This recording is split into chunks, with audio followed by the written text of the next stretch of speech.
그 노래 중에 사란톨의 무게라는 노래가 있습니다. 그 가사가 여러분 이렇습니다. 사란톨의 무게는 얼마나 될까? 얼마나 될까요? 내 손바닥 위에 올려놓고 무게를 잰다.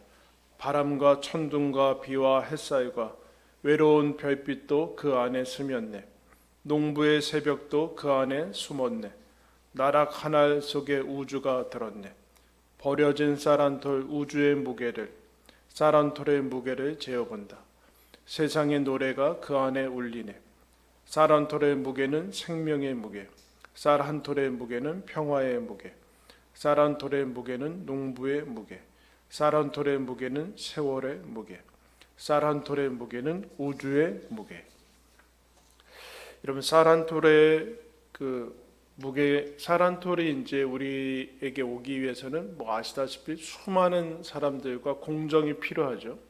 그리고 우리가 이제 오늘 예배 후에 뭐 김밥을 먹고 뭐 음식을 먹을 텐데, 그럼 김밥 하나가 우리의 앞에 오기 위해서는 얼마나 많은 사람들이 여러분 그 과정을 거쳐야 될까? 쌀뿐만 아니라 그 안에 들어가는 재료, 계란, 뭐 시금치, 단무지, 그 수많은 각각의 사람들이 정말 셀 수 없는 사람들의 그 손길과 수고를 거쳐서 우리한테 오게 되죠.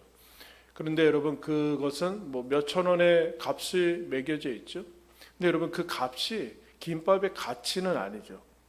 우리는 돈이 가치를 대변하는 시대를 살고 있지만 사실은 그 가격은 그 가치를 대변하지는 않습니다. 그래서 여러분, 가장 소중한 것은 값이 매겨져 있지 않죠. 공기에 값이 매겨져 있습니까?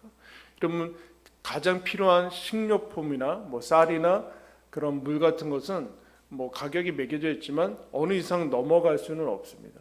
근데 불필요한 것은 가격이 비싸게 여러분 되어 있습니다. 이 과정들을 생략하고 그냥 그 값이 얼마인가라는 것으로 그 결과만을 우리가 이제 기억하고 그것이 중시되는 그런 시대를 살아가고 있습니다. 그러나 여러분, 이 과정들을 생각할 때 그 가치와 그것들에 대한 감사를 우리가 회복할 수 있게 되죠. 여러분, 예수님이 베드로에게 물으시고 베드로가 주는 그리스도시요 살아계신 하나님의 아들입니다라는 귀한 신앙의 고백을 이제 하게 됩니다. 그러자 예수님이 베드로한테 하나님 아버지가 이것을 알게 해주신 것이다. 너에게 교회를 세우고 음부의 권세가 이기지 못할 것이다. 천국 열쇠를 주고 땅에서 풀면 풀고 묶으면 묶는 그런 천국 열쇠를 주시다라는 그 복을 베드로에게 선포하신 것을 보게 됩니다. 그 다음에 예수님이 이해할 수 없는 그런 그 명령을 한 가지 내리십니다. 20절 말씀 보시면 이에 제자들에게 경고하사 자기가 그리스도인 것을 아무에게도 이르지 말라 하시니라. 여러분, 빨리 선포하고 얘기하고 전파하고 그래야 되지 않습니까? 근데 예수님이 베드로와 제자들한테 예수님이 그리스도인 것을 알게 된 그 고백한 그 시점에 베드로와 제자들한테 침묵 명령을 내리십니다. 그것도 뭐라고 붙어 있어요? 경고하면서 제자들한테 다짐을 여러분 받아내시죠. 왜 그럴까요, 여러분? 그 제자들이 고백한 예수가 그리스도라는 그 고백은 분명 하나님이 알려주셔서 맞는 고백이지만 제자들은 그 고백의 내용이 무엇인지 잘 모르고 있습니다. 그래서 그들이 전하는 그리스도는, 지금 상태에서의 전하는 그리스도는 잘못된 그리스도를 전파할 수 있는 그런 상황이죠. 그래서 예수님이 다음 과정으로 넘어가기 전에 침묵의 명령을 내리십니다.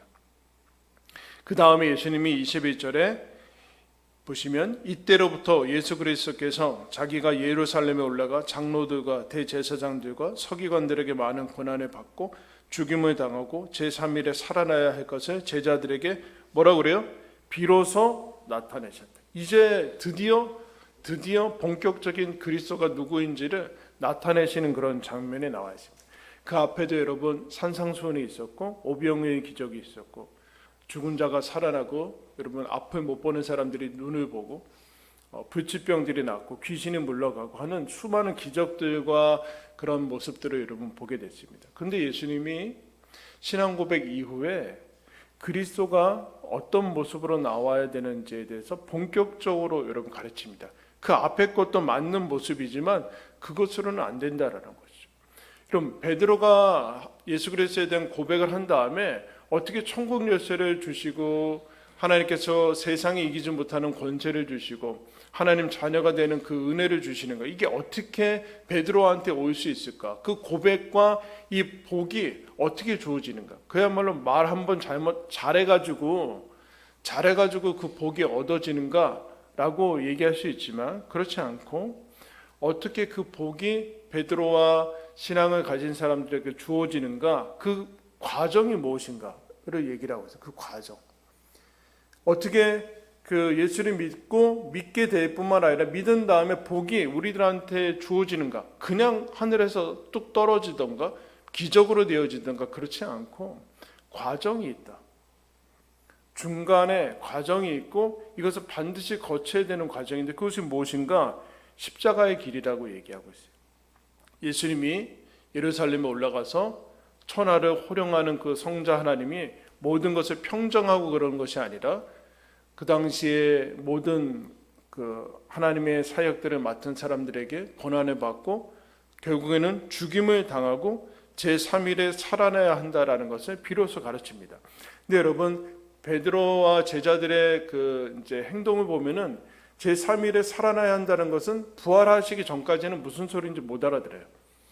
부활한 다음에도 이게 이제 무엇인지 헷갈리는데 부활하기 전까지 못 알아들으니까 이것은 무슨 소리인지 지금 못 알아듣는 것은 마찬가지인데, 근데 베드로한테 얘기하는 이 모습들, 예수님이 너가 신앙 고백한 다음에 주어진 이 복들이 어떻게 주어지냐라면은 예수가 십자가를 지고 십자가의 길이라는 그 과정을 거쳐야 된다, 그렇게 얘기를 하고 있습니다.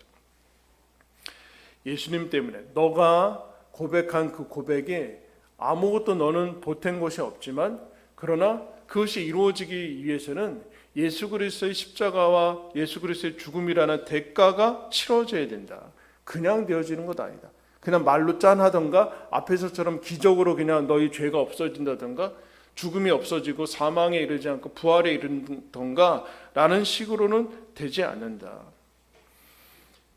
더 나아가서 예수가 그리스도가 되기 위해서는 일반 사람들처럼 그냥 살다가 가면 되는 것이 아니라 이 십자가 구원의 길을 하나님이 예정하신 구원의 길인 십자가의 길로 걸어야지만 그리스도가 될 수 있다. 그렇게 얘기를 하는 것.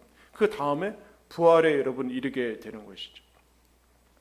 신앙과 복과 믿음이 어떻게 우리에게까지 왔는가? 그는 예수님이 죽어서 우리에게 주어진 것이다 라는 것을 얘기를 하는데, 여러분 베드로가 반응이 어떻게 나오냐면은 22절 한번 보겠습니다. 베드로가 예수를 붙들고 항변하여 이르되 주여 그리 마옵소서, 이 일이 결코 죽게 미치지 아니하리이다. 그 다음에 여러분 예수님이 베드로의 말 다음에 베드로한테 뭐라 그래요? 사탄아. 그래요. 방금 앞에서 그 사람이 받을 수 있는 최고의 찬사를 받았거든요. 모든 복을 그야말로 다 쏟아 풀어놓으시면서 베드로에 대한 그 마음을 나타내시는데 바로 얼마 지나지 않았는데 베드로는 사탄아 이런 혹독한 책망과 꾸지람을 받습니다. 그럼 무엇이 있었을까요?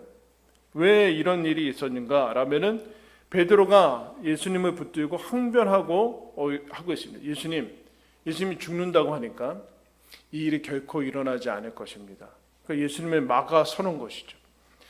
예수님은 아마 베드로는 진심이었을 겁니다.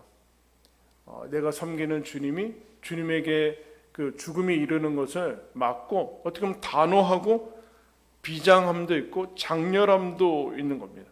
근데 예수님을 보호하고 또 예수님을 지키는 것이 본분이라고 생각할 수도 있었겠죠. 충성을 발휘하는 건데 예수님은 거기에 사탄이다, 너는 나를 넘어지게 하는 자다 라는 식으로 얘기를 하십니다. 그러면 베드로는 왜 예수님을 막아섰을까요? 자기가 생각하는 신 메시아 상에는 죽는 메시아는 없거든요. 죽으면 안 되잖아요. 여기 이 땅에 이스라엘 나라를 구원하고 자기가 지금 고난 당하고 있는 거, 그리고 죽음의 문제를 해결하면은 죽는 게 아니라 몇 번 그냥 살아도 하나님이시니까 이 땅에서 죽지 않고 영원히 계속 계시면서 권능과 권세를 발휘하셔야 되는데, 그렇지 않고 메시아가 죽는다고 하니까 이게 모두 끝나는 거 아니에요. 죽으면, 메시아가 끝나면 자기가 따라다녔던 모든 것들이 물거품이 될 것이고, 죽는 메시아는 받아들일 수 없게 되는 거예요. 즉 자기가 생각하는 하나님 상과 예수님이 실제로 가지고 계신 예수의 길에 차이가 나는 겁니다. 예상과 다른 거예요. 그때 어떻게 하는가? 베드로가 막아서는 것을 여러분 보게 돼요. 뭐라고 얘기합니까? 그렇게 하지 마십시오. 제 말을 들으십시오. 이렇게 얘기해요. 제 말을 들으십시오. 예수님한테 방금 전까지 당신은 하나님입니다 라고 고백했는데, 그 방식이 여러분 마음에 들지 않는 거예요. 그럼 고백을 했다라는 것은 고백은 맞는데, 우리가 여기서 걸리는 부분들이 뭐냐면은 고백한 다음에 하나님 방식이 마음에 안 드는 거예요. 하나님이 일하는 방식들이 마음에 안 들면 어떻게 하는가? 그거를 버리게 되는, 고백을 버리지는 않아요. 그러나 하나님 식으로는 하지 않죠. 내 식으로 하게 되는 거예요. 그때 우리는 사탄이 될 수 있습니다. 고백이 유무가 아니에요. 고백은 맞지만, 그러나 예수 그리스도 하나님께서 말씀하신 하나님식, 하나님 방식의 마음에 들지 않을 때 이런 비장함과 충성심과 진심을 발휘해서 하나님의 길을 막고 있는 것을 보게 됩니다. 그렇게 하지 마십시오. 결국엔 무슨 뜻일까요? 제 말을 들으십시오. 당신은 제 조력자로 계십시오. 제가 당신을 보호하겠습니다. 그럼 뭘 보호를 해요? 본인이 사망을 이기지도 죄를 이기지도 못하는 그 연약함 속에 이제 하루하루를 살아가는데 예수 그리스도를 보호할 수 있다라고 생각을 하고 있습니다. 그러면 여러분, 앞에 예수님이 얘기하신 십자가의 길과 베드로가 얘기하는 결정적인 차이는 뭘까요? 십자가의 유무죠. 십자가가 있는가 아니면 십자가가 없는가. 그러니까 베드로는 베드로의 삶에서 뿐만 아니라 베드로가 가진 하나님 그 상에서는 계속해서 십자가를 제거하고 싶은 거예요. 십자가 없는 예수. 예수는 믿긴 믿는데 십자가가 없으면 좋겠고, 십자가는 사형 아니에요, 사형. 그리고 천국도 가고 싶은데 천국도 예수 없이 가고 싶은 거예요, 여러분. 이게 사탄의 모습이에요. 여러분, 천국에 가고 싶지 않은 사람이 어디 있어요? 그럼 뭐 없다고 그러던가 뭐 다 마찬가지지만, 좋은데 가고 싶고 뭐 죽은 다음에도 그 뭐 어떻게든 그러는데, 예수 없이 천국에 이르기 쉽고, 아니면 예수를 믿어도 십자가 없는 메시아를 원한다라는, 여기가 여러분 베드로와 이제 예수님과의 차이가 드러나는 겁니다. 그런데 하나님이 정하시기는 구원의 길은 십자가다. 근데 베드로는 그 구원의 길이 죽음의 길이고 실패와 망하는 길이라고 해서 이해되지 않으니까 받아들이지 않고 예수를 바꾸려고 합니다. 예수를 바꾸려고 합니다. 이때 충돌이 여러분 일어나죠. 그럼 베드로가 여러분 왜 이렇게 했을까요? 십자가를 제거한다는 것은 무슨 뜻이에요? 베드로가 가진 천국 열쇠, 하나님의 음부가 이기지 못하는 권세, 그리고 하나님께서 주시는 하나님의 자녀가 되는 그 권세를 어떻게 하겠다는 겁니까? 과정 없이 결과만을 가지겠다는 얘기예요. 예수 없이 결과인 천국만 가지겠다는 거예요.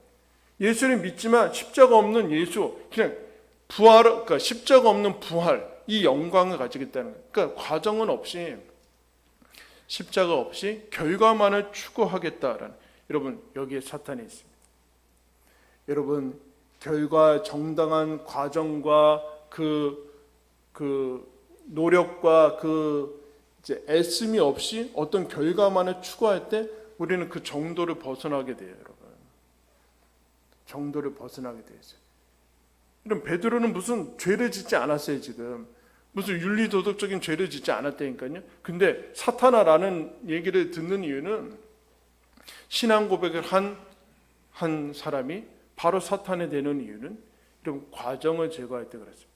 과정이 하나님 방식, 하나님 식으로 하지 않을 때 고백이 아무리 그럴듯하고, 그리고 포장된 그것이 아무리 진심이고 비장하고 장렬해도 그것은 하나님하고는 아무 상관이 없는 것이 될 수 있다. 그 얘기를 하고 있습니다. 십자가 없는 그리스도, 십자가 없는 부활, 부활의 영광, 결과만을 추구하고 그 결과를 아무 과정 없이 그냥 획득하기만 하려고 어느 날 갑자기 기적으로 나에게 다가오고자 하는 거. 여러분 좀 이따 김밥 먹을 텐데 감사하면서 드십시오. 김밥을 줘서 감사한 게 아니라 그 과정들을 알고서 감사하는 거죠. 근데 여러분 그 과정에 필요한 그것을 얻기 위해서는 돈만 필요하다 잃어버리면 안 돼요. 근데 돈을 얻기 위해서도 힘든 과정이 있어야 되죠. 근데 이 힘든 과정도 없이 돈만 바로 있으면 좋겠다라고 하는 게 마귀의 마음이에요. 거기에 걸려 들어가면 여러분 예수 그리스도를 막았으면서 내 식으로 하겠다라는 식으로 나오는 것을 보게 됩니다. 베드로가 여러분 왜 그럴까요? 예수님이 베드로한테 왜 이렇게 얘기하실까요? 베드로가 지금 이해를 하지 못하는 거죠. 어떻게 보면 이해하지 못하는 게 맞습니다. 그러니까 예수 그리스도가 그리스도라는 것을 사람들한테 얘기하지 말라고 하는 것은 정당해요. 왜냐하면 지금 그리스도가 뭔지 모르고 부활도 뭔지 모르기 때문에 그래서 얘기해봤자 여러분 이상한 예수를 전파하게 됩니다. 자기의 이해를 넘어서고 있어요. 자기의 이해를 넘어서고 있는 거. 그러면서 예수님이 23절에 이렇게 얘기합니다. 예수께서 돌이키시며 베드로에게 이르시되 사탄아 내 뒤로 물러가라. 너는 나를 넘어지게 하는 자로다. 여러분 사탄이 뭐예요? 우리가 알고 있듯이 타락한 천사 아니에요? 천사장 중에서 타락했는데 여러분 사탄이 하나님 예수 그리스도가 메시아라는 거 알아요 몰라요? 알아요. 그럼 모른다는 게 사탄이야. 사탄도 귀신도 예수가 메시아고 하나님 아버지 하나님께서 살아계신 거 다 압니다. 모르는 게 사탄이 아니에요. 그러면 여러분 사탄이 되는 이유가 뭡니까? 하나님을 아는데 거기에 굴복하지 않은 거죠. 순종하지 않은 거예요. 즉 본인이 신이 되려고 하는 거예요. 내가 주인이 되려고 할 때 사탄에게 없는 것은 하나님 존재를 모르는 것이 없는 게 아니에요. 고백이 없는 것도 아니에요. 야고보 그 복음서 같은 데 보면은 귀신 쫓아낼 때 왜 벌써 오셨습니까? 당신은 메시아 아닙니까? 이렇게 고백한다니까요, 여러분. 고백은 아니죠. 거기에 사탄에게 없는 것은 무엇인가? 하나님이 실제로 그 안에는 계시지 않죠. 하나님 방식을 따르지도 않고 결정적으로 오늘 예수님이 뭐라고 합니까? 내가 하나님의 일을 생각하지 않고 도리어 사람의 일을 생각하는 듯다. 무슨 뜻일까요? 하나님 생각은 없다 이런 얘기. 너는 너 생각만 한다. 여러분 사람이 태어나서 구원을 받았다라는 것은 그동안 생각하지 않았던 예수를 생각하게 된다는 거예요. 예수를 생각하지 않고 맨날 내 일, 내 성공, 내 마음, 내 자식, 내 가정, 이런 것만 생각하는 사람은 신자가 아니죠. 예수를 믿고 예수님이 나를 이 땅에 보내시고 나를 만드신 구원자라는 것을 알게 되면 예수를 생각하게 되는 거예요. 예수를 사랑하게 되는 것이죠. 그것이 없으면 신자는 아니다. 그냥 하나님의 일이라는 것은 어떤 행위나 그런 것이 아니라 하나님의 길, 하나님의 식, 하나님 방식, 하나님께서 원하시는 그 모습들을 받아들이고 있느냐라는 것, 그런 것이 없는 사람은 사탄의 모습이다 라고 얘기를 합니다. 그러면 여러분 하나님께서 예수님이 베드로한테 이해하지 못하는 이것을 알아들을 거라고 기대하고 그런 것이 아니라 이것을 통해서 베드로와 우리 이제 신자들에게 교정을 하시는데 이런 얘기예요, 여러분. 예수 그리스도의 제자도에 대해서는 다음에 이제 나오게 되는데 자기 부인을 하고 예수 그리스도를 위하고 너희들 천하 만물보다 너희 영혼을 위해서 살아가라는 그 제자들을 추구하시는데 우리 인생에 대해서 오해하면 안 된다. 하나님의 구원의 방식은 십자가다.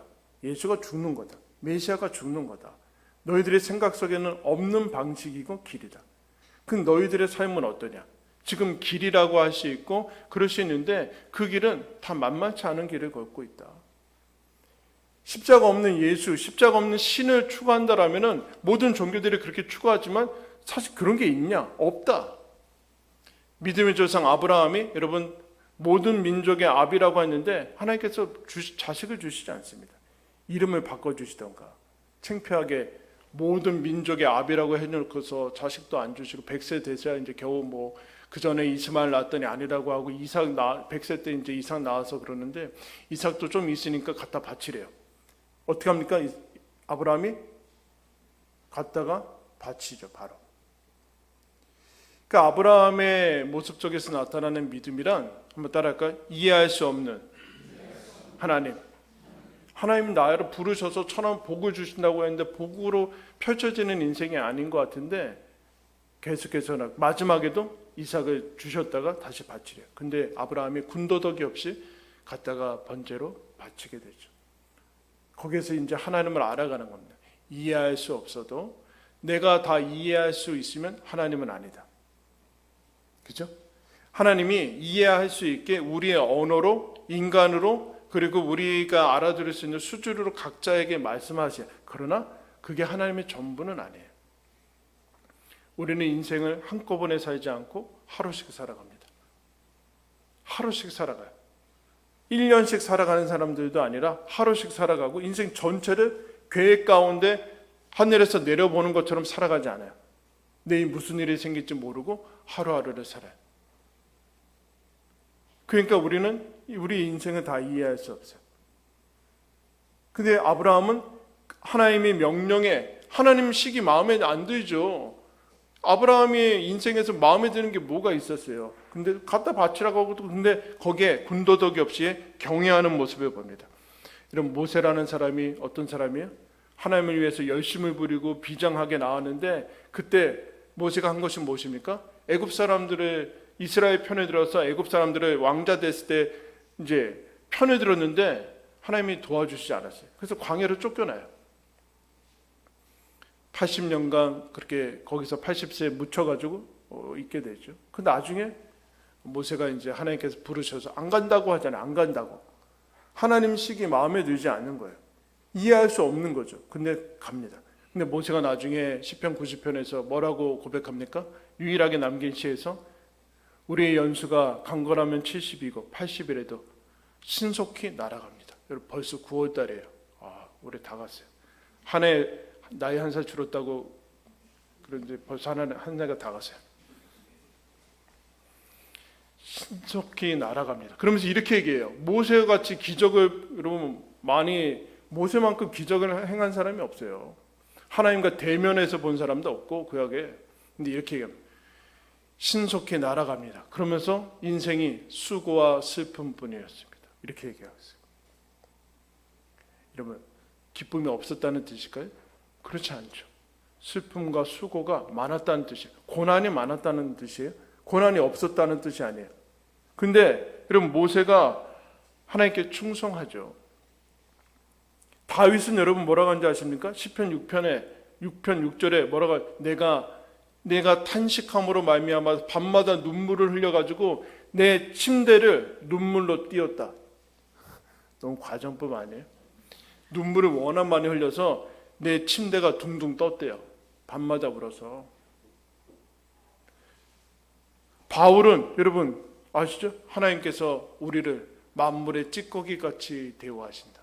사도 여러분 어떤 인생을 기대하십니까? 어떤 인생이 하나님께서 계획하신 예수를 믿고 펼쳐지는 인생이라고 생각하세요? 십자가의 길입니까? 구원의 길이라고 얘기하고 있어요. 우리의 이해를 넘어섰는데 우리의 이해를 넘어서지만 모든 신앙의 사람들이 뭐라고 그러는가? 예수가 그리스도라는 고백합니다. 다 이해하지 못해도 나에게 주어지는 삶이 고난 가운데 있을지라도 이것은 길이고 하나님의 식이다. 이것으로 하나님께서 구원하실 것이다. 고난이 선하다고 할 수는 없지만 그러나 하나님께서는 이것을 통해서 구원하실 것이다. 예수가 어느 상황에서든 그리스도다라고 여러분 얘기를 하고 있어요. 그럼 베드로한테 왜 이야기를 하는 것일까요? 너를 위해서 무엇이 부어졌는지 봐라.